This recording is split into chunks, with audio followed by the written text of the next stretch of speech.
الحمد لله جعل يوم القيامة لفصل القضاء يفصل فيه بين الخلائق، كما قال سبحانه: إن يوم الفصل كان ميقاتا يوم ينفخ في الصور فتأتون أفواجا تأتون إلى موضع الحشر كل أمة مع إمامهم فيا عباد الله فروا إلى الله بالتوبة من ذنوبكم وفروا من معصية الله إلى طاعته، ونشهد أن لا إله إلا الله وحده لا شريك له، له الملك وله الحمد، يحيي ويميت، بيده الخير وهو على كل شيء قدير. قال وهو أصدق القائلين: ويوم يحشرهم كأن لم يلبثوا إلا ساعة من النهار يتعارفون بينهم قد خسر الذين كذبوا بلقاء الله وما كانوا مهتدين. الله أكبر! ما أشد ذلك اليوم على من عصى ربه وكفر لهول ما يرون من البعث. هم يتعارفون بينهم تعارف توبيخ، يقول بعضهم لبعض: أنت رضيتني وحملتني على الكفر والمعاصي والمنكرات، ثم تنقطع المعرفة إذا عاينوا أهوال يوم القيامة، كما قال الله سبحانه: ولا يسأل حميم حميما. ونشهد أن سيدنا محمدا عبد الله ورسوله بين لنا أحوال الناس يوم القيامة، ومن ذلك قوله: إني فرطكم على الحوض، من مر علي شرب، ومن شرب لم يظمأ أبدا. ليردن علي أقوام أعرفهم ويعرفوني، ثم يحال بيني وبينهم فأقول إنهم مني، فيقال إنك لا تدري ما أحدث بعدك، فأقول سحقا سحقا لمن غير بعدي. اللهم إنا نعوذ بك من سوء المحشر والعذاب يوم القيامة. اللهم أشركنا من يد رسولك شربة لا نظمأ بعدها أبدا. اللهم صل وسلم على حبيب الشهيد محمد صلوات وسلاما دائمين متلازمين إلى يوم الدين، وصل اللهم على آله وأصحابه والتابعين وعلى من تبعهم بإحسان إلى يوم القيامة. أما بعد، أيها المسلمون، سيظل المسجد الأقصى شاهدا على الغزاة حتى يسوقهم الله إلى محشرهم ليحاسبوا على جرائمهم، وسوف تبقى القدس عاصمة لشريعة الإسلام ودينه وأهله وعروبته حتى يغير الله معالمها يوم القيامة لتكون أرضا يحشر الله الخلائق إليها للحساب. ولن يفر أحد من المحكمة الربانية العادلة هنا على هذه الأرض، كما شهدت الظلم عبر تاريخها الطويل، ستشهد العدل الرباني والقصاص من الغزاة والخونة والظالمين. قال الله تعالى: وحشرناهم فلم نغادر منهم أحدا. سيحشر الله الشهداء الذين قتلهم الصليبيون في القدس، وسيحشر معهم قتلتهم من المجرمين، وسيحشر الله المجرمين أمثالهم عبر التاريخ الإنساني أينما كان الإنسان وأينما أجرم وظلم، ولن يفلت من عقاب الله أحد. يقول الله لهؤلاء: ذلك بما قدمت أيديكم وأن الله ليس بظلام للعبيد.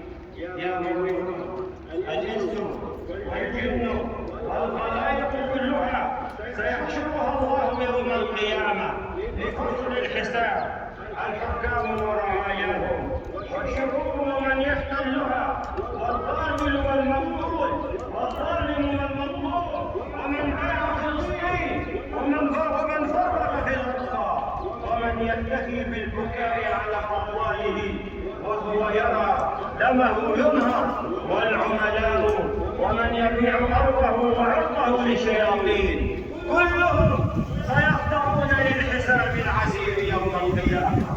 يقول الله سبحانه: هذا يوم لا ينطقون ولا يؤذن لهم فيعتذرون، ويل يومئذ للمكذبين.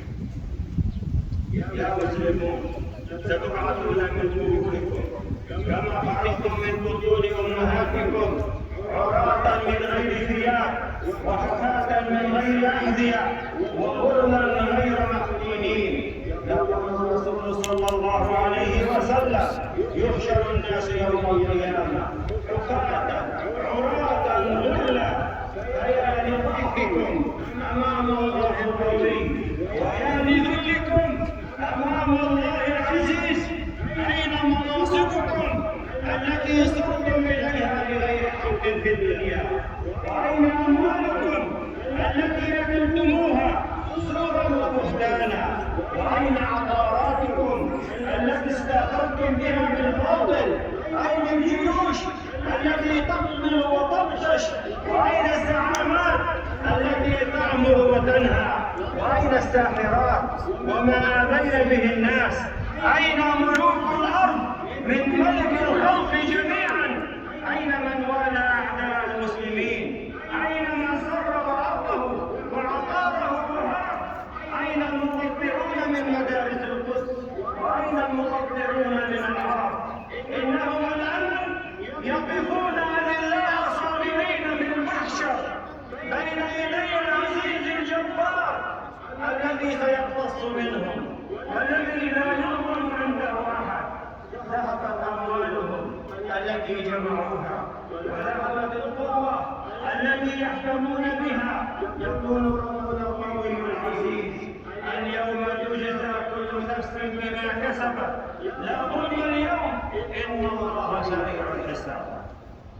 يا مؤمنون، واول من يكسى من الخلائق ابراهيم عليه السلام، الذي سيكذب اليهود والنصارى انه ما كان يوما منهم، بل كان حنيفا مسلما، والذي سيكذب اتباع الديانه الابراهيميه انهم لا ينتمون اليه، وليس بينه وبينهم صله، بل ينتمون الى الشيطان الذي امرهم اختلاق ديانه جديده لتكون بديلا عن الاسلام وشريعته. ولكن هيهات هيهات، كثيرنا باق الى ان تنتهي الدنيا كما وعد الله فقال: هو الذي ارسل رسوله بالهدى ودين الحق ليظهره على الدين كله ولو كره المشركون. يا عباد الله، ايها المسلمون، فسيعرض الناس على الله ليحاسبهم على اعمالهم، ليس بينهم وبينه ترجمان، لا معهم عشيرة ولا اصحاب ولا سلاح معهم ولا مال يكتبون به انفسهم.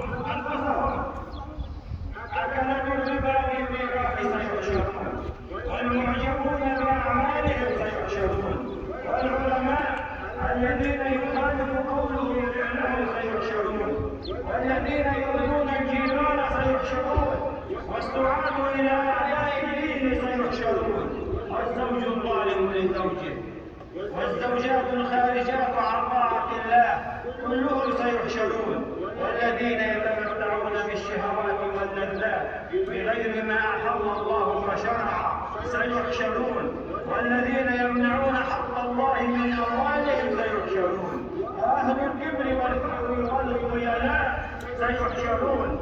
قال ربنا عز وجل: لقد أحصاهم وعدهم عدا، وكلهم آتيه يوم القيامة فردا.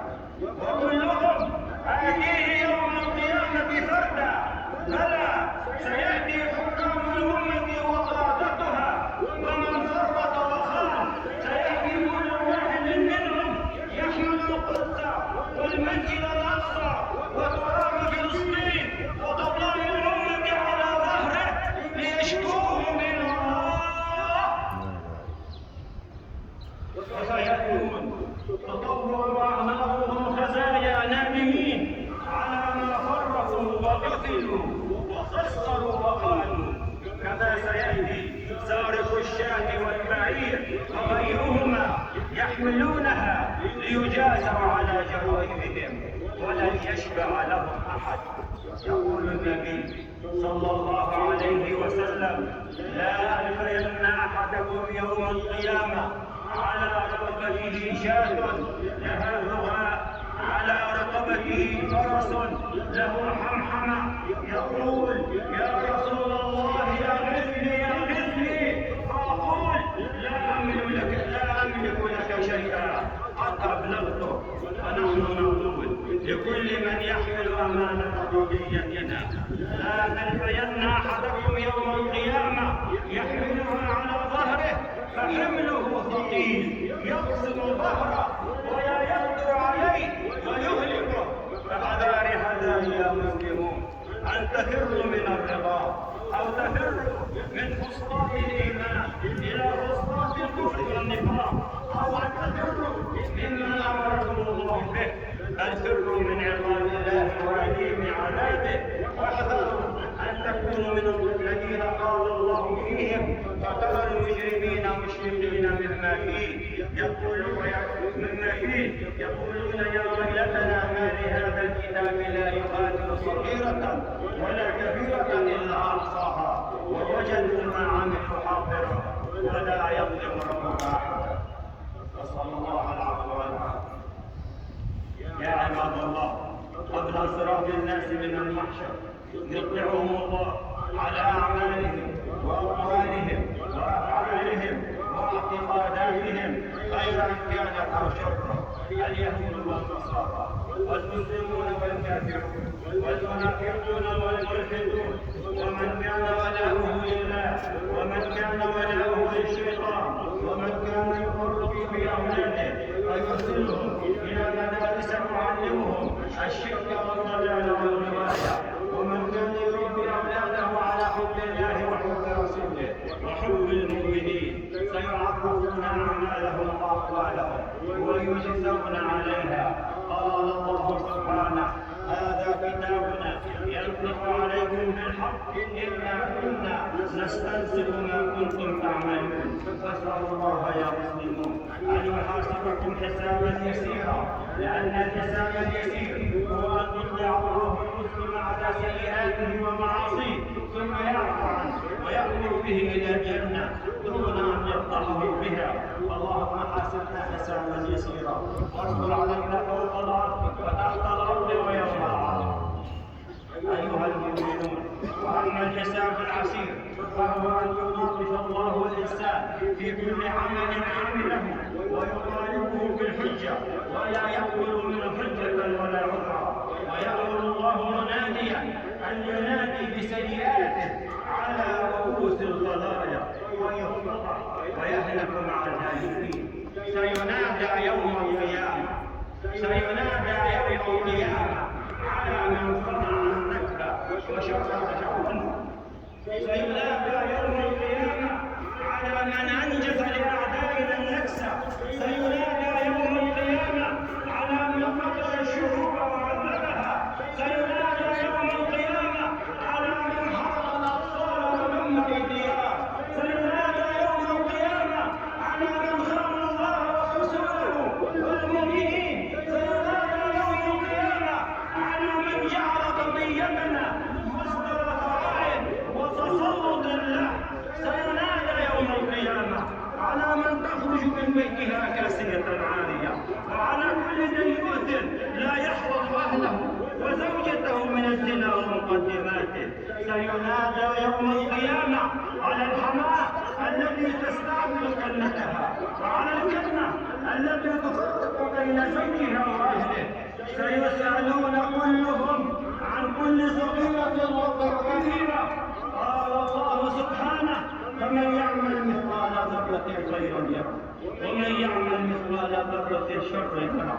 روى كعب الأحبار أنه قال: لقد أنزل الله على محمد آيتين أحستا ما في التوراة والإنجيل والزبور والصحف، فمن يعمل مثقال ذرة خيرا يره ومن يعمل مثقال ذرة شرا يره. وكان النبي صلى الله عليه وسلم يسمي هذه الآية الآية الجامعة الفاذة: فحاسبوا أنفسكم على مثاقيل الذر قبل أن تحاسبوا عليها يوم لا ينفع مال ولا بنون إلا من أتى الله بقلب سليم. أيها المسلمون، أيديكم وأرجلكم وألسنتكم وكل عضو من أعضاء أجسامكم ستشهد عليكم. يدك ستشهد على ما فعلت بها من قتل وسرقة واعتداء، ولسانك سيشهد عليك بما قلت من كذب ونميمة ووشاية للأعداء، ورجلك ستشهد عليك بما مهدت بها إلى معصية أو ظلم أو جريمة، حتى جلودكم ستشهد على الإنسان بأعماله، كما قال الله تعالى: وقالوا لجلودهم لم شهدتم علينا؟ قالوا أنطقنا الله الذي أنطق كل شيء وهو خلقكم أول مرة وإليه ترجعون. يا عباد الله، يا مسلمون، يا مرابطون، سوف توزن أعمالكم ولو كانت مثقال ذرة. يقول ربنا تعالى ذكره: ونضع الموازين القسط ليوم القيامة فلا تظلم نفس شيئا وإن كان مثقال حبة من خردل أتينا بها وكفى بنا حاسبين. فيا عباد الله، احفظوا أوزانكم وأوزان أعمالكم يوم القيامة، فمن الناس من يأتي يوم القيامة بجسم عظيم ولا يزن عند الله شيئا، كما ورد عن رسول الله صلى الله عليه وسلم أنه قال: إنه ليأتي الرجل العظيم السمين يوم القيامة لا يزن عند الله جناح بعوضة. اقرأوا إن شئتم فلا نوقن لهم يوم القيامة وزنا. والمعنى أنه لا ثواب لهم وأعمالهم مقابلة بالعذاب، فلا حسنة لهم توزن في موازين القيامة، ومن لا حسنة له فهو في النار. اللهم إنا نعوذ بك من النار. أيها المسلمون، وبعد وزن الأعمال يمر الناس على جسر منصوب على جهنم، وهذا هو الصراط. الأنبياء والصديقون والمؤمنون والكفار ومن يحاسب ومن استثناهم الله من الجزاء كلهم سيمرون على الصراط، ولا يتكلم حينها إلا الرسل يقولون: ربنا سلم سلم، ربنا سلم سلم، وينجي الله المؤمنين ويسقط في جهنم الكفار والمنافقون، يسقط في جهنم عباد الشيطان ومخترعو الأديان والمثليون والشباب ومن يشرع لهم شرائع الشذوذ والقذارة، والذين يجتهدون حرمات المسجد الأقصى وحرمته، والذين يشترون بآيات الله ثمنا قليلا، والذين يفتتحون مقاهي النساء والنوادي والمخيمات الصيفية التي تعلم الرقص والخلاعة والمجون، والذين يمنعون كلمة الله أن تظهر وغيرهم من الظالمين، كلهم سيسقطون في نار جهنم إلا من تاب وآمن وعمل صالحا. أيها المؤمنون، يا عباد الله، وهذا هو الصراط، وهذا هو الموضوع الصراط الذي ذكره ربنا عز وجل في قوله: وإن منكم إلا واردها كان على ربك حتما مقضيا ثم ننجي الذين اتقوا ونذر الظالمين فيها جثيا. أيها المراقبون، أيها المسلمون، أيها الأحباب، أطيب ما في الدنيا معرفة الله تعالى فتقرب إليه وعرفه، وأطيب ما في الآخرة النظر إليه سبحانه. فاعمل بهذه النعمة كيف تفوز بها. جاء في الحديث الشريف قوله صلى الله عليه وسلم: والله ما الدنيا في الآخرة إلا مثل ما يجعل أحدكم إصبعه هذه في اليم فلينظر بما يرجع. فشمروا لجنة عرضها السماوات والأرض وأعدت للمتقين. اللهم إنا نسألك إيمانا لا يرتد ونعيما لا ينفد ومرافقة محمد في أعلى جنان الخلد. عباد الله استغفروا الله واتوبوا اليه وادعوه انتم